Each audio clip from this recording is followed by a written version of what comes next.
LiberalViewer presents.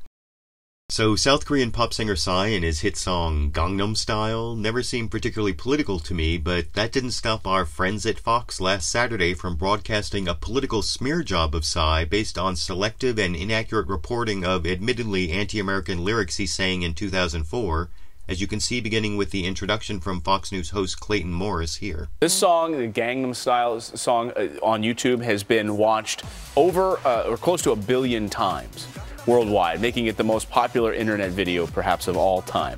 That guy, though, is about to perform for the president tomorrow night as part of a larger Christmas special that's set to air on TNT. But now we're learning a little bit about his history dating back to mid-2004 and some things he slamming American soldiers as we're in the war in Iraq and South Korea's involvement in it. Now the lyrics that Psy sang back in 2004 never actually directly mentioned soldiers, as I'll show in a moment, but characterizing the lyrics as an attack on American soldiers was not a one-time error, but was repeated throughout the Fox News segment and was even repeated within 5 seconds by Fox News anchor Eric Bolling here. Yeah, in fact, he actually called for the death of the soldiers who were involved. And their families. The families of the soldiers who were involved.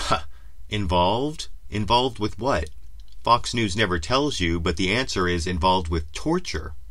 What Psy actually sang at the concert back in 2004, according to a CNN translation from the Korean, was, quote, "Kill those effing Yankees who have been torturing Iraqi captives and those who ordered them to torture," and going on to say, "Kill them all slowly and painfully, as well as daughters, mothers, daughters-in-law, and fathers," unquote. Now, calling for the death of those who tortured Iraqi captives is pretty different than just calling for the death of American soldiers, but our friends at Fox never mentioned that Psy was singing about torturers and even pretended they were doing him a favor by not telling viewers the exact lyrics, as you can see in this clip. And he's acknowledging those statements. I mean, he sang about this, so it wasn't as if he made a mistake. I mean, the lyrics, we're not going to read them for you because they're hateful and they're unbelievable, but I mean, to Eric's point, to your point about killing Americans, that's what he was singing about. And now he's apologized for it. And he says, you know, I will forever regret those statements for any pain that I've caused those words years ago. To Eric's point, now that he's trying to make, now he's making money off of it. Of course he's being apologized. Forget that. Now that attack on the sincerity of Psy's apology came from Fox News host Clayton Morris without ever mentioning Psy's apology. Also talked about the extenuating circumstances that gave rise to the song, saying the song, quote, was part of a deeply emotional reaction to the war in Iraq and the killing of 2 Korean schoolgirls that was part of the overall anti-war sentiment shared by others around the world at the time, unquote. But also especially note how Fox News host Clayton Morris said the 2004 lyrics were too hateful and unbelievable to broadcast, while broadcasting pretty much everything in them but the torture part, which was followed by Fox News host Ainsley Earhardt bolstering the deception with the claim the actual lyrics were even worse than the reports in this clip. When I initially heard about this and didn't know the lyrics of the song, I thought, okay, well, I mean, we've all made mistakes. This might have happened 8 years ago. Maybe he was in his 20s and he made this mistake and said something that he regrets now, and we've all done things that we regret, you know, back in the day. But then I read the lyrics and I thought, no one ever should talk about killing someone else and that hateful. I can understand the soldiers.